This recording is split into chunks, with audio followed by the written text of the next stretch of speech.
Assalamualaikum warahmatullahi wabarakatuh. Waalaikumsalam warahmatullahi wabarakatuh. Selamat siang anak-anak. Siang Pak. Sebelum pelajaran dimulai, Bapak absen dulu. Pertama, Adin, hadir. Hadir Pak. Adrian hadir. Hadir Pak. Bagas, Hadir Pak. Ajril, Hadir Pak. Ferdi, Hadir Pak. Septi. Hadir Pak. Oke, hadir semua ya. Kemarin kita sudah membahas tentang bagaimana sikap kita dalam mencintai tanah air Indonesia. Ya, manfaatnya sih sudah kemarin kita udah mempelajari. Sekarang kita memasuki yakni sikap yang harus dikembangkan dalam menjaga keutuhan negara kesatuan Republik Indonesia. Tolong baca Ajril halaman 52.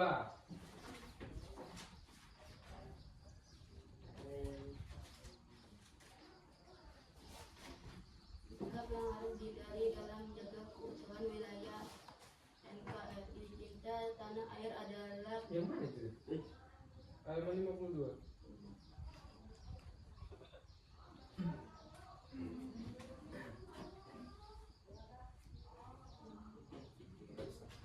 sikap yang harus dikembangkan dalam menjaga keutuhan negara kesatuan Republik Indonesia. Ada banyak contoh perilaku yang menunjukkan sikap menjaga keutuhan negara kesatuan Republik Indonesia atau NKRI yang biasa diterapkan dalam kehidupan bermasyarakat. Di Indonesia terdapat banyak perbedaan latar belakang suku, agama, dan kebudayaan. Meski begitu, semua orang hidup saling berdampingan satu sama lain. Akan tetapi perbedaan suku bangsa juga kerap kali menjadi sumber utama terciptanya konflik di lingkungan masyarakat.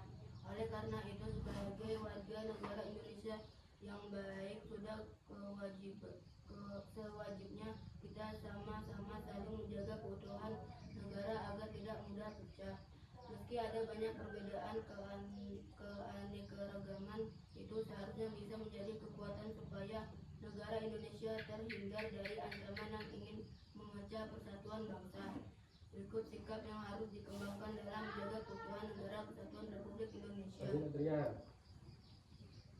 Cinta tanah air memainkan peran besar dalam membangun identitas dan integritas bangsa. Ini membantu memelihara nilai-nilai dan tradisi yang penting bagi negara dan membangun rasa persatuan dan solidaritas di antara warga negara. Cinta tanah air juga membantu menjaga stabilitas politik dan ekonomi negara dan memberikan motivasi yang seseorang untuk melakukan kontribusi positif bagi negaranya. Beberapa contoh sikap cinta tanah air yaitu sebagai berikut. 1. Mempelajari dan mengenal budaya dan tradisi negara, termasuk sejarah dan asal usulnya.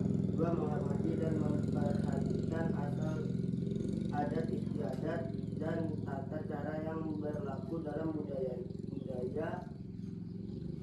dan tradisi negara. 3. Berpartisipasi dalam acara-acara budaya dan tradisi seperti festival, upacara adat dan lain-lain. 4. Menjaga dan melestarikan budaya dan tradisi negara seperti memelihara rumah adat, mempertahankan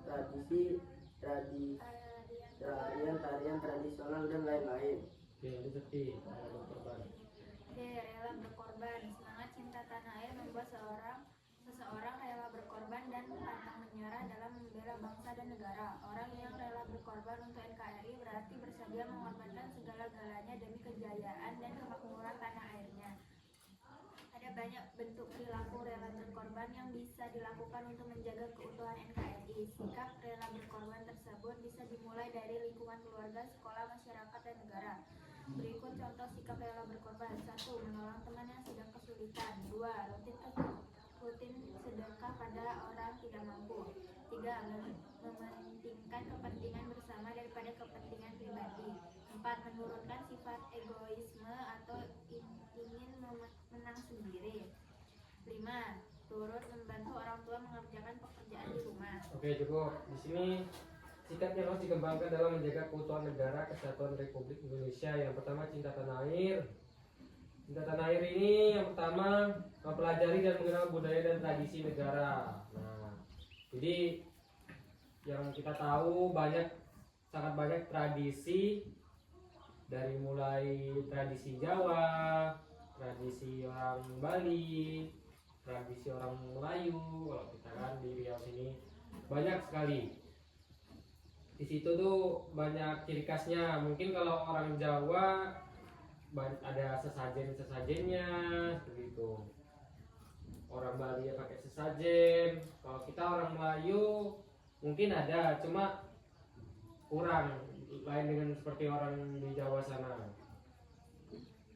Jadi walaupun kalau dibilang mungkin namanya sesajen itu kalau dalam Islam mungkin sedikit musyrik, tapi itu namanya tradisi. Itu dari zaman kuno dulu, turun temurun, ya kan? Jadi harus dilestarikan.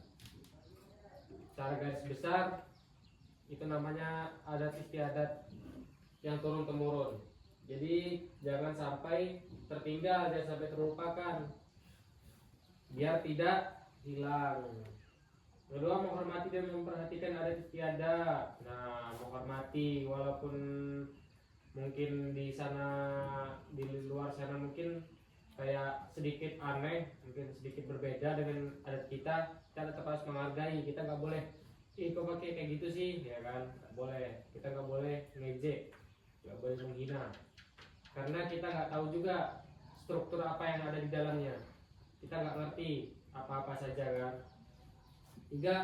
Berpartisipasi dalam acara budaya-budaya dan tradisi. Nah, berpartisipasi, kita misalnya ada budaya apa di sini kita ikuti, yang menurut mungkin masih masuk akal, masih bisa kita ikuti. Contohnya mungkin kalau budaya di sini mungkin kuda lumping, ya kan.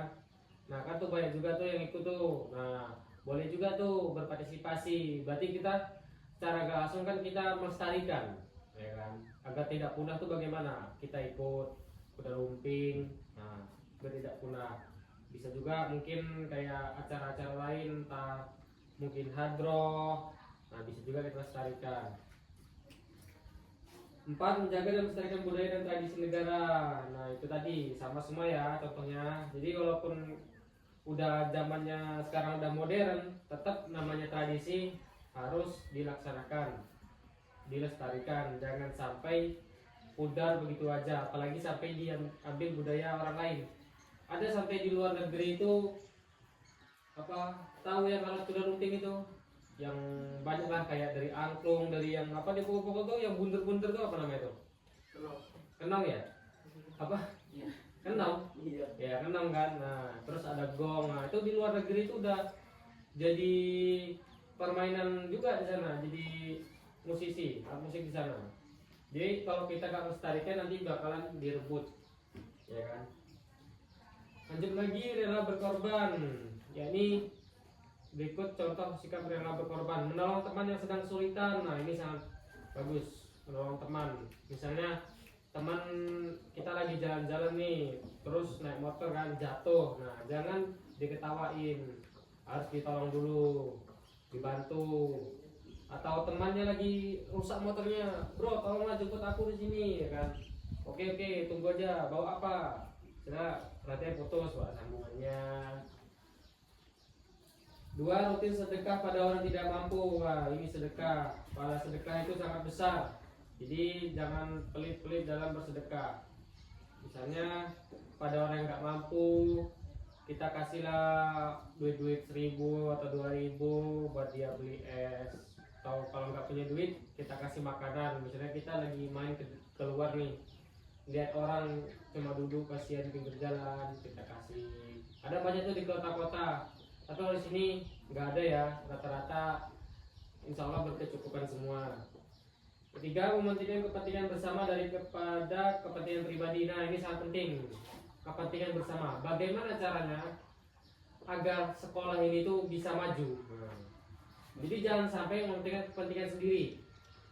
Ya, jadi kadang ada orang, mungkin bukan di sini ya, ada orang kadang mementingkan diri sendiri hingga semuanya itu jadi berantakan. Contohnya dia mementingkan kepentingan sendiri, keuntungan pribadi. Nah, jadi sekolah ini lebih baik dibiarin aja, nggak diurus segala macam.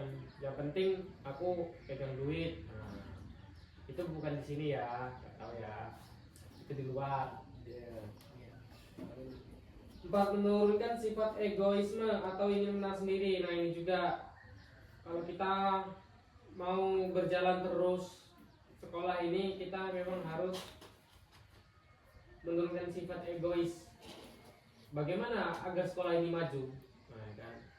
Yang pertama mungkin kita rajin belajar harus lebih rajin. Terus meningkatkan prestasi, mengikuti ekstra misalnya voli, olahraga segala macam, pramuka, agama dan lain-lain. Jangan ingin menang sendiri, jangan nyelodong sendiri. Kita harus ajak sama-sama. Ayo kawan-kawan kita ekstra voli. Nah, ayo teman-teman kita ekstra agama, pramuka. Jangan sendiri aja. Kalau kita pengen maju, kita maju bersama. Kalau kita maju sendiri bakalan susah. Misalnya kita mau majukan sekolah ini satu orang, mana bakal bisa. Tapi kalau kita ingin maju bersama, ya kita bareng-bareng. Kita semangat bareng-bareng. 5, turut membantu orang tua mengerjakan pekerjaan di rumah. Nah, ini juga sangat penting ya. Jangan sampai nggak bantu di rumah tuh. Setidaknya kalau nggak bisa masak, entah itu nyapu, nyuci, jagain adiknya. Jangan asik HP aja, paham? Oke, itu tadi tentang sikap yang harus dikembangkan dalam menjaga keutuhan negara kesatuan Republik Indonesia. Oke, di sini Bapak sedikit mau bertanya, apa yang dimaksud rela berkorban? Contohnya menolong teman yang sedang kesulitan. Apa, Din? Menolong teman yang sedang kesulitan. Contohnya seperti apa? Bantu, Pak. Bantu seperti apa maksudnya? Kalau motornya mati, bantu dorong, Pak. Bantu dorong. Oke, boleh. Bantu orang tua mengerjakan pekerjaan di rumah, apa aja contohnya? Bantu cuci piring, Oke, selain itu? bantu menyapu rumah, Oke, boleh. Apalagi apa tadi contohnya? Contohnya apa lagi? Cepat. Cuci baju, Cuci baju. Setelah itu piring, cuci piring, jagain adik ya. Oke. Jadi udah pada paham semua di sini ya. Oke, sekian saja pada pelajaran hari ini. Semoga bisa bermanfaat untuk di kehidupan sehari-hari kita. Oke, Pak akhiri. Assalamualaikum warahmatullahi wabarakatuh. Waalaikumsalam warahmatullahi wabarakatuh.